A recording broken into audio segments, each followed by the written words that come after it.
A paz do Senhor, povo de Deus, sejam todos bem-vindos. Estou começando mais uma aula aqui no canal Casa do Pão. Estou comentando as declarações de Jesus ali no Evangelho de João, as declarações dele como eu sou. E no capítulo 8 que estou comentando tem quatro declarações dele como eu sou. O contexto desse capítulo, ele está ali no templo ensinando quando lhe trouxeram uma mulher apanhada no ato de adultério e queriam pegar Jesus em alguma palavra para o condená-lo. Jesus perdoa os pecados dessa mulher e depois disso ele começa a fazer as declarações de eu sou. A primeira que ele faz está ali no versículo 12, dizendo eu sou a luz do mundo. E no versículo 18 ele diz eu sou o que testifica de mim mesmo e o Pai testifica de mim também, formando as duas testemunhas que precisava para Jesus confirmar a sua autoridade de eu sou. E os seus opositores estão ali num debate acalorado, com muito ódio, com muita raiva, com muita inveja de Jesus. O medo deles era perder o seu status por causa que Roma dominava Israel nessa época, e o medo deles é que houvesse ali alguma confusão, algum problema, onde Roma tiraria os líderes judeus, os saduceus e os fariseus, tirariam eles do poder. Então, além da inveja de ver todo o povo seguindo um simples carpinteiro, havia também a questão deles perderem o seu poder, deles perderem a posição social que eles tinham. E depois Jesus se declara ali como testemunha dele mesmo. Os judeus dizem, tá, quem é o teu pai? Mostrando a total incredulidade deles, não reconhecendo realmente quem Jesus era. E mesmo Jesus fazendo todos os sinais que o Messias faria, cura das multidões, multiplicação de pães e peixes, mesmo Jesus fazendo todos esses sinais que confirmavam que ele era o Messias, os seus opositores não acreditavam, não aceitavam, ignoravam. Então, também quando eles perguntam quem é o teu pai, eles estão querendo que Jesus diga quem é o seu progenitor, quem é aquele que te criou, aquele que te gerou juntamente com a tua mãe. Eles estão questionando Jesus para apresentar o seu pai biológico, Mas na verdade eles sabiam, entendiam que Jesus estava falando de Deus Pai, que Jesus estava se referindo ao seu pai, mas Jesus acaba dizendo para eles que eles não conhecem o seu pai, que é Deus, porque se conhecessem o pai, conheceriam quem é Jesus também. Então Jesus está mostrando para eles, vocês não querem me reconhecer, vocês estão vendo, estão sabendo, estão vendo os sinais, vocês sabem que eu vim de Deus, mas vocês não aceitam, vocês esperam o Messias de uma forma religiosa, mas aqui está o Messias que é o Filho de Deus, estou provando. E a ira dos seus opositores, não podendo argumentar as palavras de Cristo, é tremendo, gente, é poderoso o que está acontecendo ali no local do tesouro ali no templo, que era o local mais público ali da região do templo, Não é por menos que Jesus estava ali, porque era o local mais público, ele estava ali ensinando e mostrando para todas as multidões a real palavra de Deus, que era ele mesmo. E o texto diz, mesmo com toda a oposição dos judeus, dos líderes sobre Jesus, mesmo com toda a sua raiva, até com a intenção de matar Jesus, mesmo com tudo isso, eles não podiam fazer nada. Havia ali os guardas do templo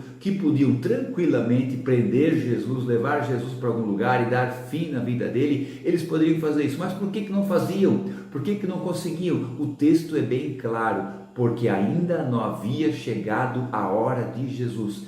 Deus está no controle. Deus está no controle de tudo. O plano de Deus vai se concretizar, o plano de Deus vai acontecer, como está escrito ali em Isaías 55, assim será a palavra que sair da minha boca, não voltará vazia, prosperará naquilo que eu enviei e vai ser completada e vai ser consumada. A palavra de Deus nunca vai cair por terra. O próprio Jesus falou, passará os céus e a terra, mas as minhas palavras não vão de passar. E então Jesus faz mais uma declaração que os fariseus não entendem ou fazem de conta que não entendem. Ele diz, eu vou me retirar e vocês vão me buscar, mas vocês vão morrer nos vossos pecados, porque aonde eu vou, vocês não poderão ir. É triste ver homens que Deus levantou lá no Velho Testamento, a tribo de Levi. É triste ver esses homens totalmente cegos por causa do seu egoísmo, por causa da sua religiosidade, só olhando para os paramentos, para as vestes, para o exterior, esquecendo de ver realmente quem estava diante deles. Em vez de eles reconhecer quem estava diante deles, eles estavam totalmente cegos. Por isso Jesus diz: para onde eu vou, vocês não podem ir, vocês não podem me seguir, porque vocês estão totalmente cegos. Onde que os fariseus chegam a perguntar: se ele vai querer se suicidar, como é que é isso? Para onde ele vai? Nós não podemos ir. Então eles estavam questionando entre si, questionando Jesus, o que estava acontecendo. Eles não estavam conseguindo argumentar e não estavam entendendo, ou fazendo de conta que não estavam entendendo. Porque pensa, Jesus ali diante de toda aquela multidão, argumentando com os grandes filósofos da lei judaica, que realmente não conseguiam argumentar nada com o Cristo, onde que Jesus mostra para eles por que eles não entendem quem está diante deles, onde ele fala: vós sois de baixo, eu sou de cima, vós sois desse mundo, eu não sou desse mundo. Então, quando Jesus dá essa declaração, ele está dizendo para os seus opositores quem ele era em relação a eles, qual era a condição deles e qual era a condição de Jesus. Jesus não estava sendo orgulhoso, Jesus não estava sendo arrogante, simplesmente é uma questão lógica da onde que eles eram, os fariseus, os saduceus, talvez os herodianos estavam ali debatendo em relação a Jesus. Quem era quem? Não tem, gente, não tinha como eles argumentarem com Jesus, porque Jesus é de cima e eles são de baixo. Quando ele dá essa declaração poderosa: eu sou de cima, onde que o próprio precursor de Jesus, João Batista, no capítulo 3, versículo 31 deste evangelho de João, ele diz: aquele que vem de cima é sobre todos, quem é da terra fala das coisas da terra. Aquele que vem do céu é sobre todos, mostrando o nível de Jesus em relação aos seus opositores. E João ainda completa: porque aquele que o Pai enviou, Jesus Cristo, fala as palavras de Deus, porque Deus não dá o Espírito, aí está o Espírito com letra maiúscula, porque Deus não dá o Espírito sob medida. Então o Espírito Santo, ele era pleno na pessoa do Senhor Jesus Cristo. Como isso? Isso é um mistério que nós não podemos entender.